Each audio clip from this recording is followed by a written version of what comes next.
The afternoon sun blazed down on Interstate 75 as Staff Sergeant Marcus Rodriguez pulled his weathered pickup truck into the rest stop near Valdosta, Georgia. After 12 months deployed in Afghanistan, every mile of American highway felt like a small miracle beneath his wheels. The familiar weight of his military duffel bag pressed against his shoulder as he stepped out, stretching muscles that had grown accustomed to cramped military transport vehicles. Marcus had been driving for 8 hours straight, making his way home to surprise his wife Elena and their twin daughters in Tampa. The surprise homecoming had been planned for weeks, coordinated through encrypted messages and careful timing. His commanding officer had granted him early leave after a particularly difficult mission that had left several members of his unit shaken. The counselors said returning to family would help process what they had experienced in the desert mountains of Kandahar province. As he walked toward the rest stop building, Marcus noticed the usual mix of travelers. Families with tired children sprawled across picnic tables, truckers grabbing quick meals, and elderly couples walking their small dogs in the designated pet area. The normalcy of it all felt surreal after months of hypervigilance in a war zone, where every stranger could pose a threat. Near the vending machines, Marcus spotted something that made his trained eye pause. A middle-aged man in civilian clothes sat alone at a concrete table, but something about his posture screamed military, the way he positioned himself with clear sight lines, how his eyes constantly scanned the perimeter, the precise way he folded his napkin. Marcus recognized the signs because he carried them himself. The man appeared to be eating lunch, but his movements were too calculated, too aware. A leather jacket hung over the back of his chair despite the Georgia heat, and Marcus caught a glimpse of what looked like tactical boots beneath worn jeans. Most telling was how the man's right hand never strayed far from his jacket pocket, maintaining ready access to something concealed there. 3 dogs in the pet exercise area began behaving strangely. A German shepherd belonging to a young family started whining and pulling toward the man's table. An elderly woman's golden retriever, usually calm and obedient, began pacing nervously and refusing treats. Most notably, a service dog wearing an official vest accompanying a disabled veteran started showing clear signs of agitation, something highly unusual for such specially trained animals. Marcus felt his own instincts sharpening.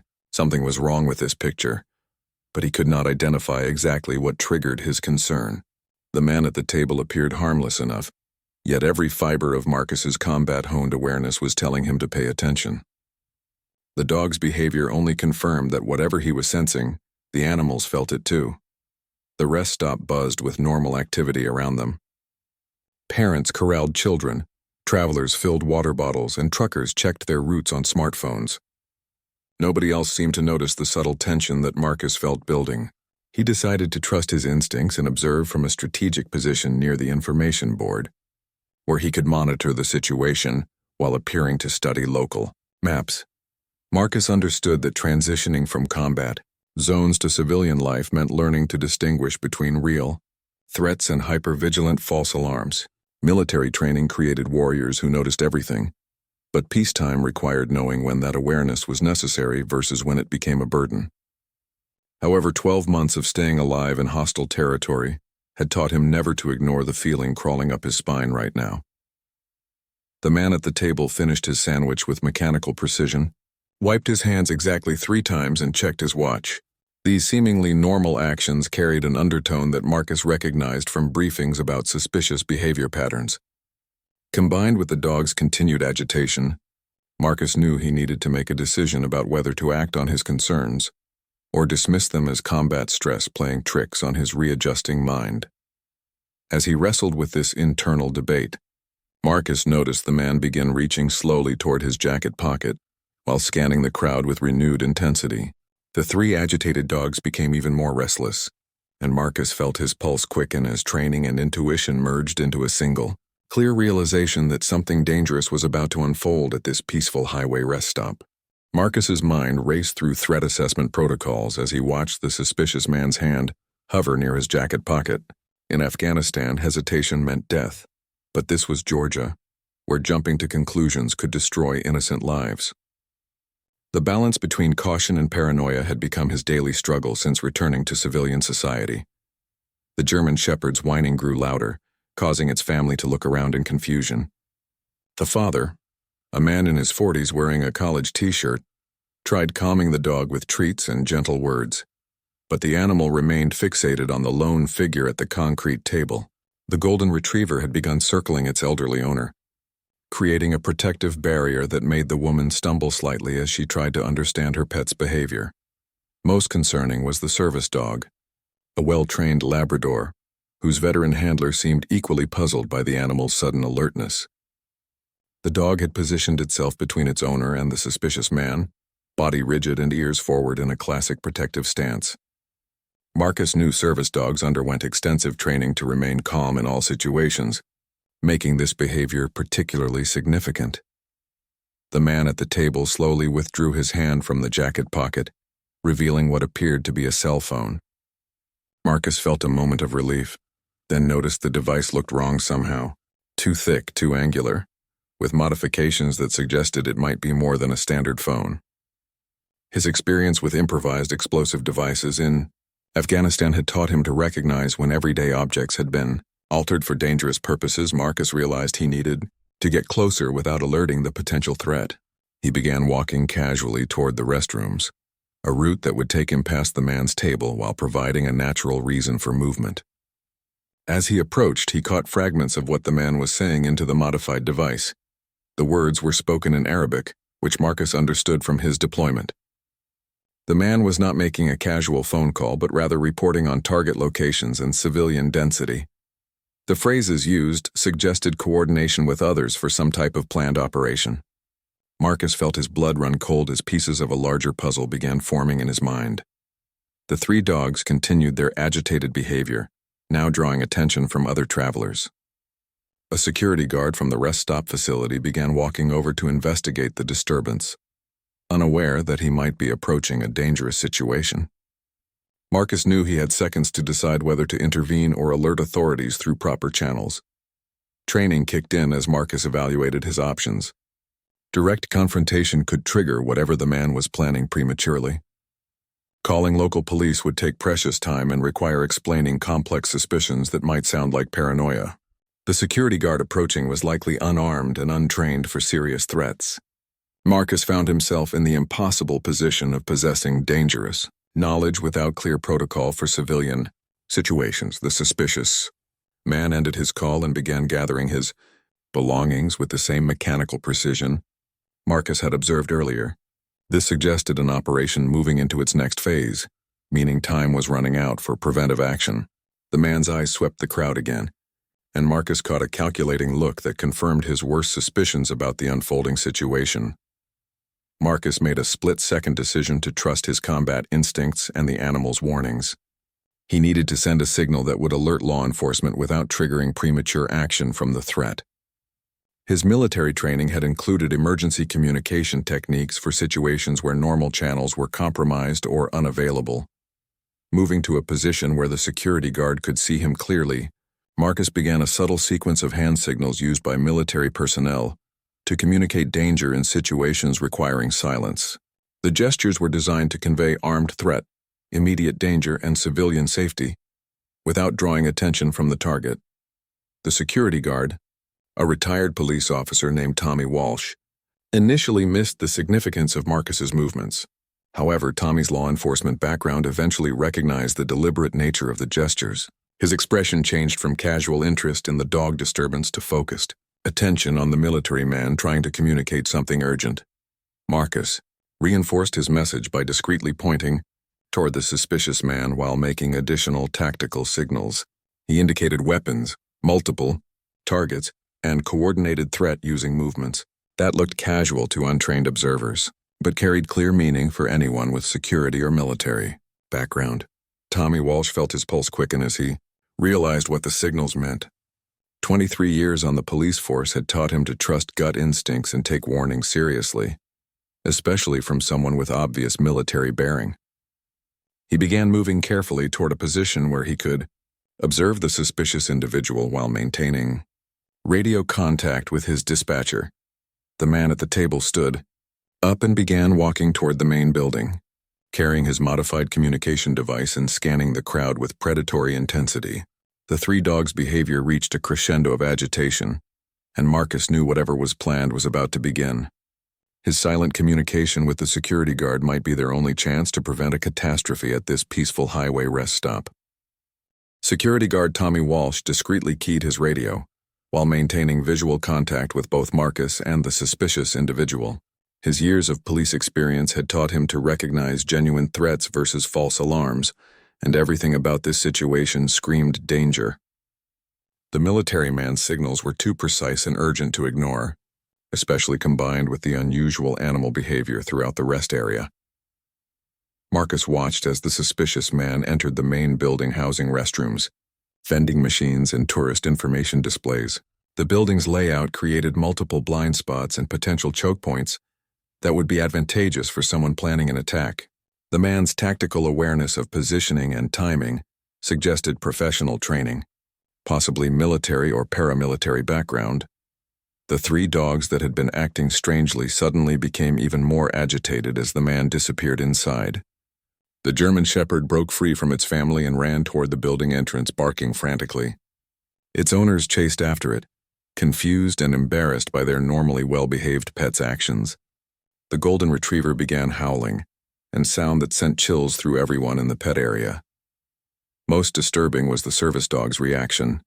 The highly trained animal began performing what appeared to be an alert behavior, something Marcus recognized from working with military working dogs in Afghanistan. The dog was indicating the presence of explosives or weapons, trained responses that meant the threat was carrying something dangerous into that building filled with innocent families.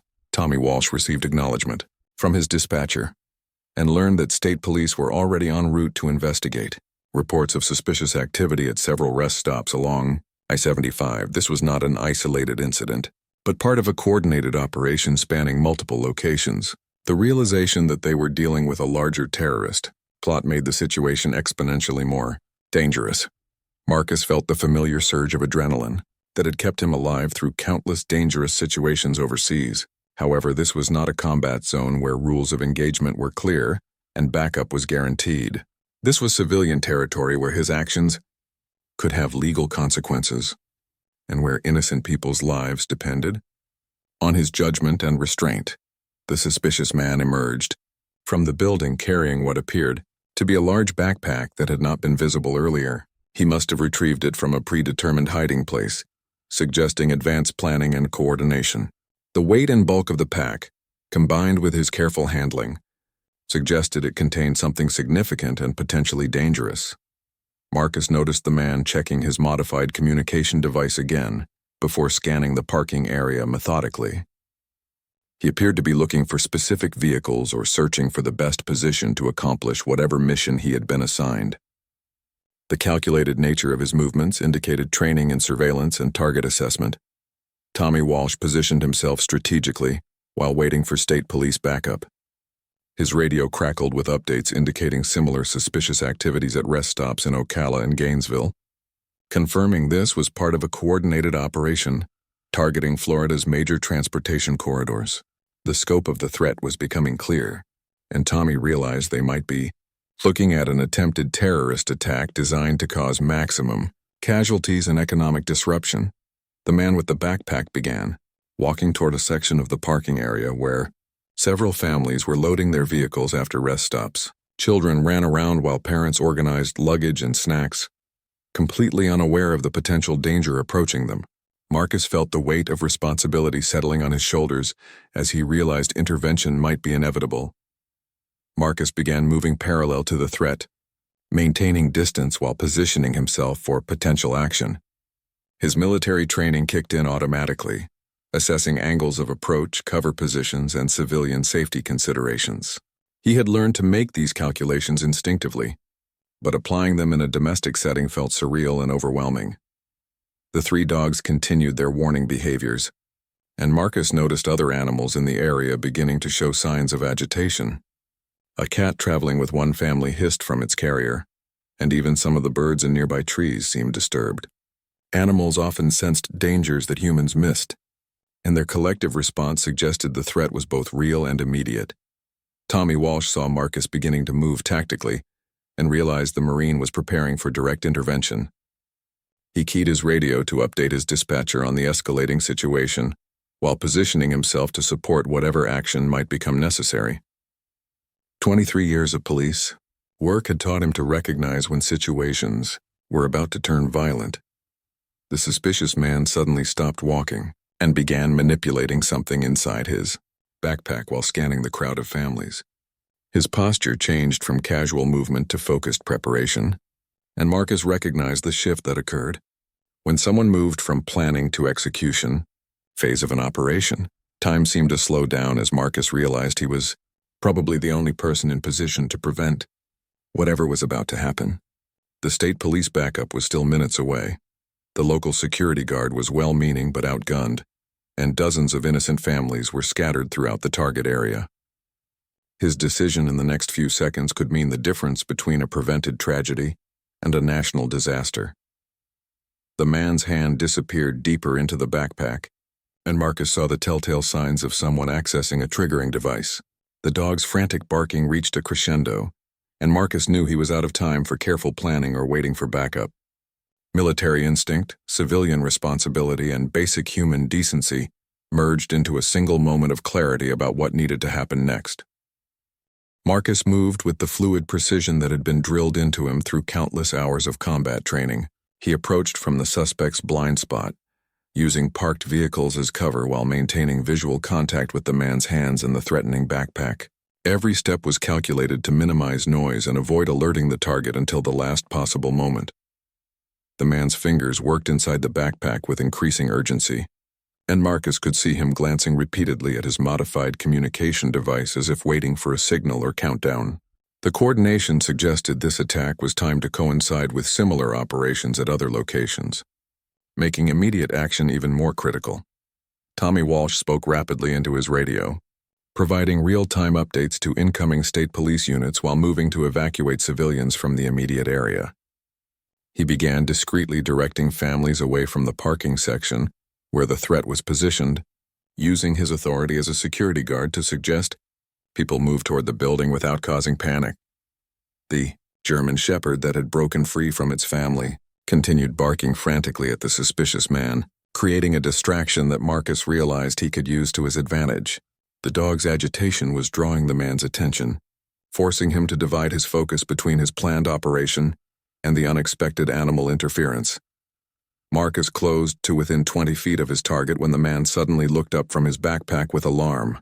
Their eyes met across the parking lot, and Marcus saw recognition flash across the suspect's face.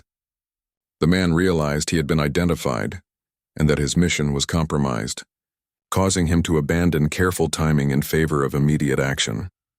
The suspect's hand emerged from the backpack, clutching what appeared to be a detonation device with multiple switches and blinking lights. Marcus had seen similar improvised triggering mechanisms in Afghanistan, and knew he had seconds before the man activated whatever explosive device was contained in that pack. Without hesitation, Marcus launched himself forward in a tackle that would have made his high school football coach proud. He struck the suspect at waist level, driving him backward into the side of a parked minivan and causing the triggering device to fly from his grasp. The impact was tremendous, and both men went down hard on the asphalt. The suspect was younger and more desperate than Marcus had anticipated, fighting with the wild energy of someone who knew his mission failure meant capture or death. He clawed at Marcus's face while trying to reach the dropped detonation device that had skittered under a nearby pickup truck. Marcus used his superior training and experience to control the fight, applying combat techniques learned in hand-to-hand training and refined through actual conflicts overseas. He managed to pin the suspect's arms while shouting warnings to Tommy Walsh about the location of the triggering device and the dangerous backpack. Tommy Walsh radioed frantically for the bomb squad while beginning to evacuate civilians from a wider perimeter around the fight. His police training helped him recognize that they were dealing with an explosive device of unknown power and that everyone within several hundred yards could be in mortal danger. The rider suspect continued struggling violently, screaming phrases in Arabic that Marcus recognized as religious extremist rhetoric, mixed with operational terminology. The man was clearly part of a larger terrorist cell and had been prepared to die in this attack, making him extremely dangerous even while restrained. Marcus maintained his hold on the suspect while scanning for additional threats. His combat experience had taught him that terrorists often worked in teams, with backup operatives positioned to provide security or complete missions if primary attackers were stopped. The rest stop's open layout provided numerous hiding spots for additional suspects. State police vehicles began arriving with sirens wailing, and Marcus felt relief washing over him as professional law enforcement took control of the scene. Officers approached carefully with weapons drawn, recognizing that they were dealing with an active terrorist incident rather than a simple disturbance. The 3 dogs that had originally alerted to the danger continued barking, but their behavior shifted from frantic warning to protective alertness. The German Shepherd positioned itself between the detained suspect and its family, while the service dog maintained its alert posture indicating continued presence of dangerous materials. A bomb disposal expert arrived and began examining the abandoned backpack with specialized equipment. Initial scans confirmed the presence of a significant explosive device designed to cause maximum casualties in the crowded rest stop. The expert estimated that detonation would have killed or injured hundreds of people and caused catastrophic damage to the facility. Marcus gradually released his hold on the suspect as police officers moved in with restraints and began the formal arrest process. His hands were shaking from adrenaline, and he realized how close they had all come to witnessing a devastating terrorist attack on American soil. Tommy Walsh approached Marcus with gratitude and amazement, explaining that the silent communication signals had provided just enough warning to coordinate an effective response. Without that military precision and immediate recognition of the threat, the outcome would have been tragically different. As the suspect was led away in handcuffs, he continued shouting threats and promises that other attacks would succeed even if this one had failed. His words confirmed that this was indeed part of a larger coordinated operation, targeting multiple locations simultaneously. Marcus learned from the arriving FBI agents that his quick action had not only prevented casualties at this location but had also provided crucial intelligence that helped law enforcement intercept similar attacks at rest stops in Ocala and Gainesville. The dog's early warning and his military training had potentially saved hundreds of lives across multiple locations. FBI Special Agent Sarah Martinez arrived at the scene within 40 minutes, leading a joint terrorism task force that had been tracking the cell, responsible for planning coordinated attacks along Interstate 75. She immediately recognized the significance of what Marcus had prevented and began debriefing him while bomb disposal experts continued their careful work on the explosive device. The backpack contained 12 pounds of military-grade explosives combined with metal fragments designed to maximize casualties. Agent Martinez explained that detonation in the crowded rest stop would have killed at least 50 people immediately and injured hundreds more. The psychological impact of such an attack on civilian infrastructure would have been devastating to public confidence in domestic travel safety. Marcus learned that intelligence agencies had been monitoring increased chatter about attacks on American transportation corridors but had struggled to identify specific targets and timing. The coordinated nature of the planned attacks, targeting rest stops during peak travel hours, demonstrated sophisticated planning and advanced reconnaissance by the terrorist cell. The suspect, identified as Khalil al-Rahman, was a naturalized American citizen who had been radicalized through online extremist networks over the past 2 years. He had traveled to Syria for training before returning to the United States to participate in what intelligence agencies designated as Operation Highway Strike, designed to paralyze Florida's tourism industry through fear. Agent Martinez revealed that the modified communication device found with al-Rahman contained encrypted messages coordinating attacks at 7 different rest stops between Georgia and Central Florida. Marcus's intervention had disrupted not just the single attack but had provided law enforcement with the communication protocols needed to prevent the entire operation. Tommy Walsh received commendation from both state and federal law enforcement for his quick recognition of Marcus's warning signals and his professional response in evacuating civilians while coordinating with arriving backup. His 23 years of police experience had prepared him perfectly for recognizing and responding to this type of emergency situation. The 3 dogs whose behavior had first alerted Marcus to the danger became heroes in their own right. The German Shepherd named Rex belonged to the Morrison family from Atlanta, who were driving to Disney World for vacation. Rex had served as a military working dog in Iraq before retirement and adoption, explaining his ability to detect explosives and recognize threatening behavior. The Golden Retriever, named Bella, belonged to 72-year-old retired schoolteacher Margaret Stevens. Bella had been trained as a therapy dog and had an unusual sensitivity to human emotional states and stress responses. Her agitation reflected her ability to sense Al-Rahman's elevated stress and aggressive intentions even before he began assembling his weapon.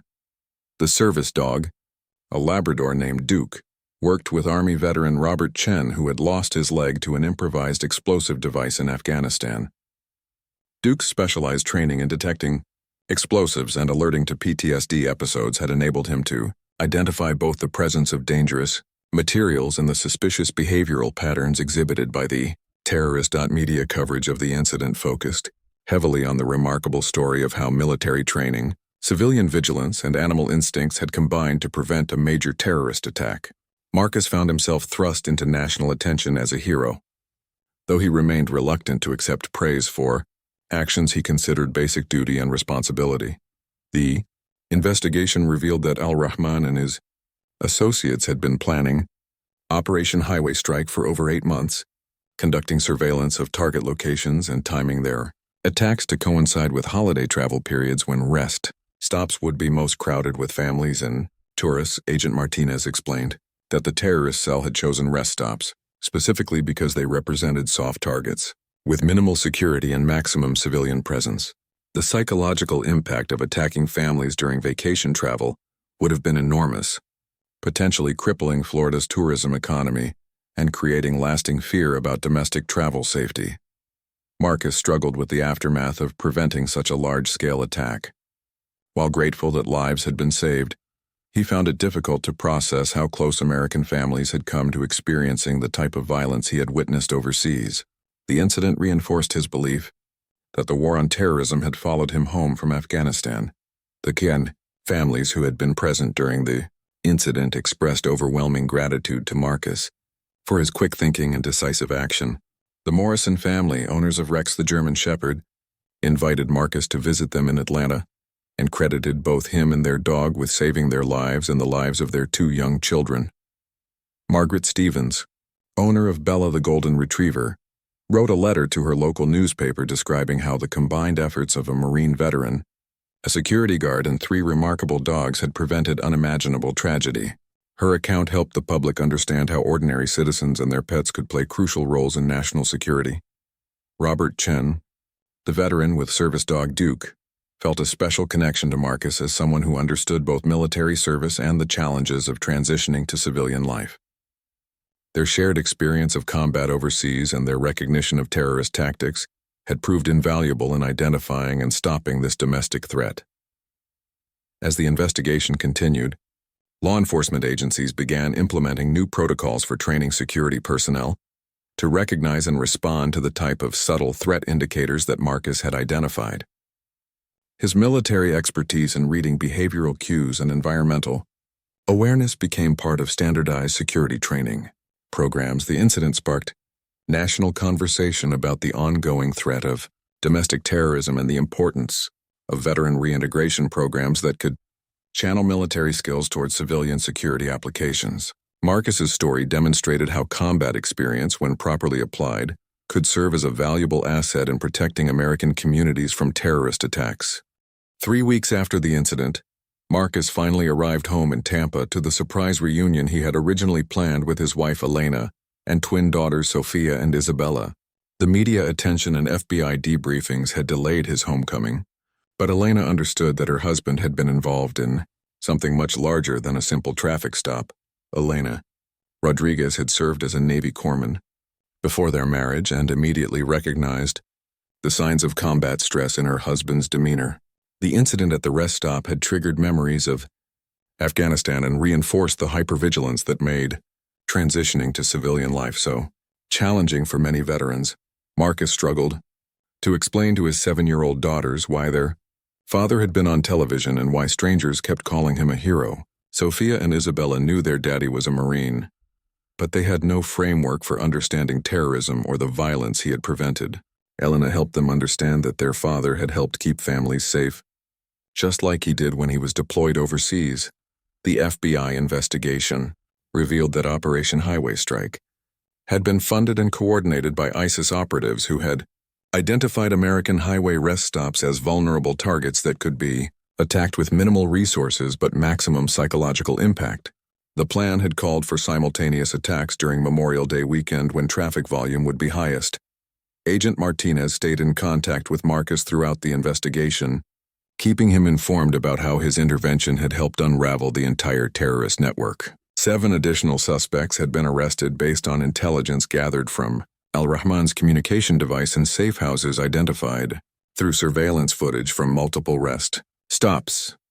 Marcus learned that his military training in behavioral analysis and threat recognition had been crucial in identifying Al-Rahman before the attack commenced. Most civilians would have dismissed the man's actions as normal rest stop behavior, but Marcus's combat experience had taught him to recognize predatory surveillance and pre-attack indicators. The Department of Homeland Security invited Marcus to participate in developing new training protocols for civilian security personnel working at transportation hubs, rest stops, and other soft targets. His first-hand experience with both overseas terrorism and domestic threat recognition made him uniquely qualified to bridge military and civilian security approaches. Tommy Walsh received a commendation from the Georgia Department of Public Safety and was promoted to head of security for the entire rest stop system along Interstate 75. His quick recognition of Marcus's warning signals and professional coordination with law enforcement became a case study in emergency response training programs. The 3 dogs that had provided early warning about the terrorist threat became celebrities in their own right. Rex, the former military working dog, was featured in a documentary about animals in military service and their transition to civilian life.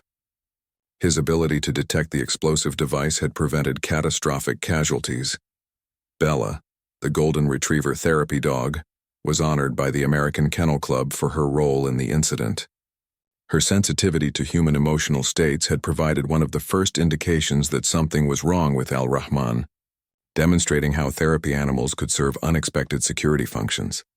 Duke, the service dog working with veteran Robert Chen, was recognized by the Department of Veterans Affairs as an example of how service animals could provide both medical support and security awareness for their handlers. Duke's dual alert for both explosives and threatening behavior had been instrumental in preventing the attack. Marcus began experiencing nightmares and anxiety, attacks related to both his Afghanistan deployment and the rest stop incident. Elena insisted he seek counseling through the VA, recognizing that preventing terrorism on American soil had been as traumatic as any combat experience overseas. Dr. Patricia Williams, a psychologist specializing in veteran trauma, helped Marcus understand that his reaction was normal for someone who had been thrust back into a combat mindset while trying to readjust to civilian life. The incident had forced him to confront the reality that the war on terrorism extended beyond overseas battlefields. The trial of Khalil Al-Rahman and his co-conspirators became a major federal prosecution that shed light on how terrorist networks recruited and radicalized American citizens. Marcus testified about the behavioral indicators that had first alerted him to the threat, providing crucial evidence about the defendant's state of mind and preparation for violence. Elena Rodriguez started a support group for military spouses whose partners had been involved in domestic security incidents. She recognized that families of veterans often struggled with the ongoing stress of having loved ones who remained alert to threats that most civilians never noticed or considered. Marcus received the Civilian Service Award from the Department of Defense, recognizing his actions as demonstrating the highest traditions of military service even after discharge from active duty. The ceremony was attended by dozens of families who had been present at the rest stop that day, many of whom credited him with saving their lives. The incident sparked congressional hearings about domestic terrorism and the need for improved coordination between military, veterans, and civilian law enforcement agencies. Marcus was invited to testify about how his military training had enabled him to recognize and respond to the terrorist threat.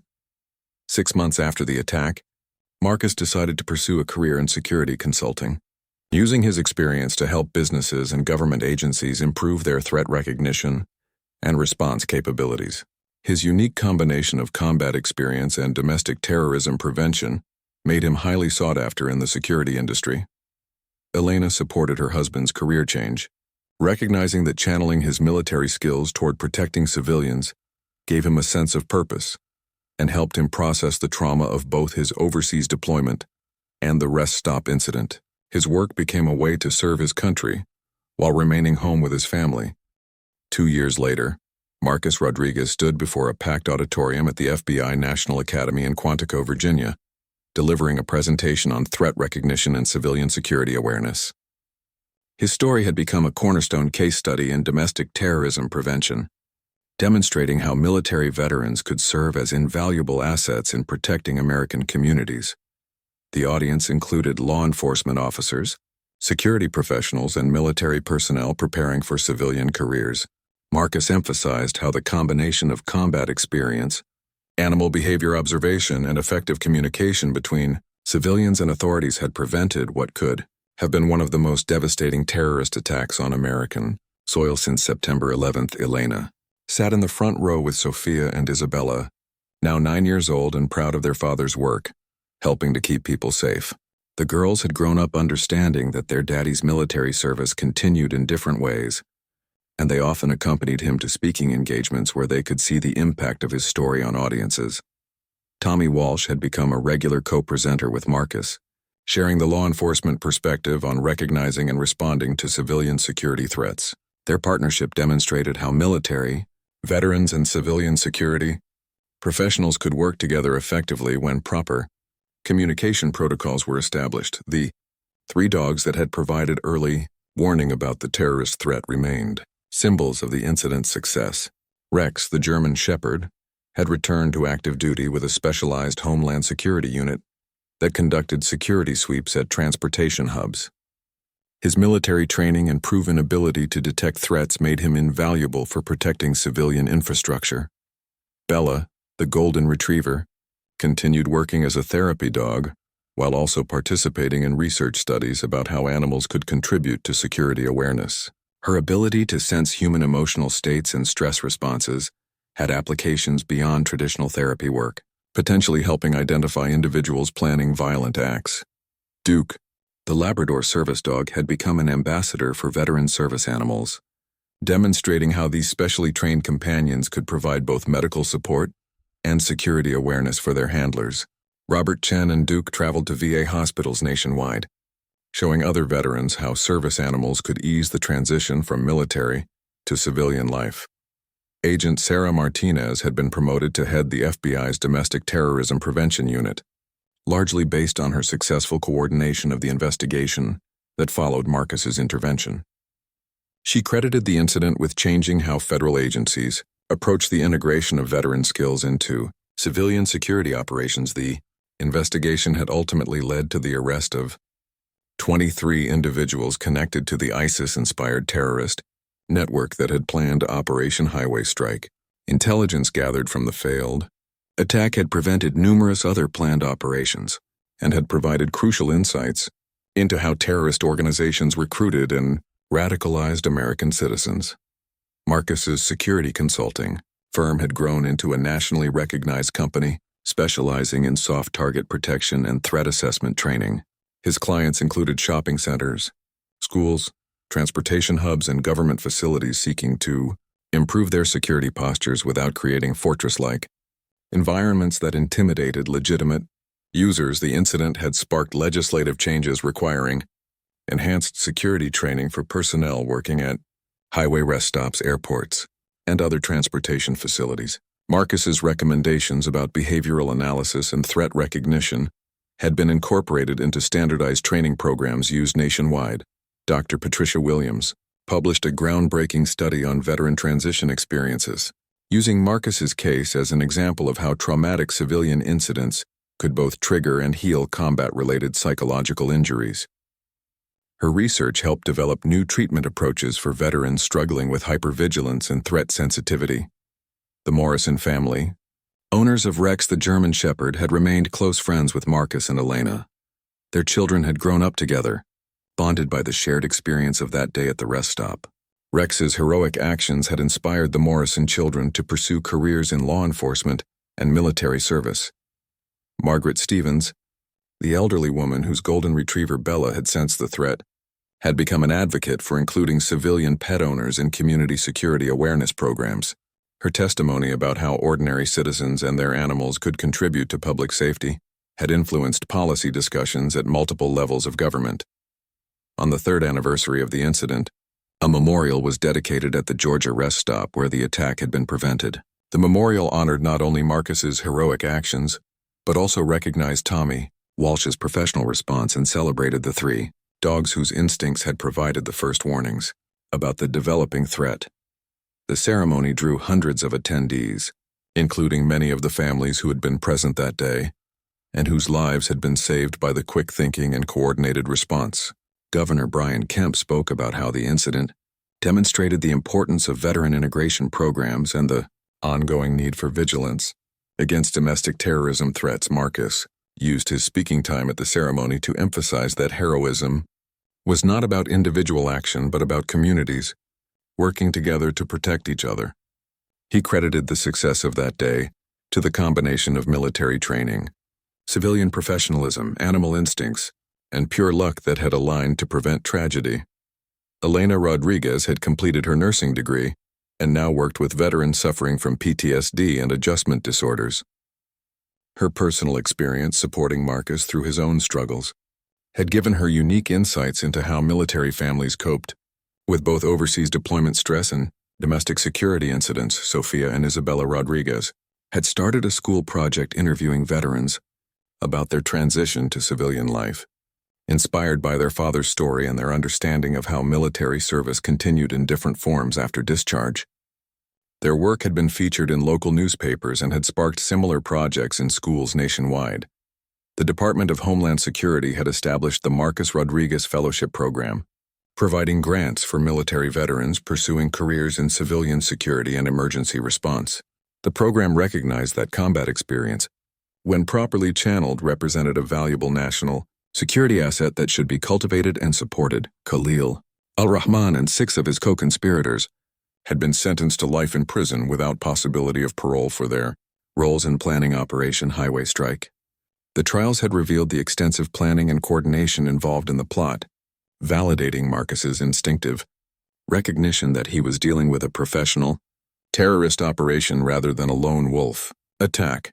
The FBI had implemented new protocols for analyzing animal behavior as part of threat assessment procedures, recognizing that trained dogs often detected dangers before human observers. Canine units at airports and other high-security facilities received enhanced training in recognizing the specific types of alerts that Rex, Bella, and Duke had demonstrated. Marcus continued to struggle periodically with anxiety and hypervigilance, but Dr. Williams's treatment approach had helped him understand these responses as adaptive survival mechanisms that could be channeled constructively rather than simply suppressed. His ongoing therapy had become part of his public advocacy for veteran mental health resources. The success of the prevention effort had international implications, with security agencies from allied nations studying the incident to improve their own domestic terrorism prevention capabilities. Marcus had been invited to share his experience with counterterrorism professionals in the United Kingdom, Australia, and Canada. Robert Chen and his service dog Duke had become full-time advocates for veteran service animal programs, traveling nationwide to demonstrate how these partnerships could provide both medical support and security awareness benefits. Their work had helped thousands of veterans access service animals and had improved training standards for these specialized companions. As Marcus concluded his presentation at the FBI Academy, he reflected on how a simple drive home from military deployment had become a defining moment that changed not only his own life but had contributed to national security, improvements that continued protecting American families. The incident had demonstrated that military service truly was a lifelong commitment that extended far beyond active duty, and that the skills and vigilance developed in combat could serve peaceful purposes in protecting civilian communities. The standing ovation from the law enforcement audience reminded Marcus that his story represented more than just one prevented attack. It symbolized the ongoing partnership between military veterans and civilian security professionals in defending American values and protecting innocent lives from those who would do them harm. The three dogs who had first sensed the danger had taught everyone that vigilance and protection came in many forms, and that heroes could be found in the most unexpected places.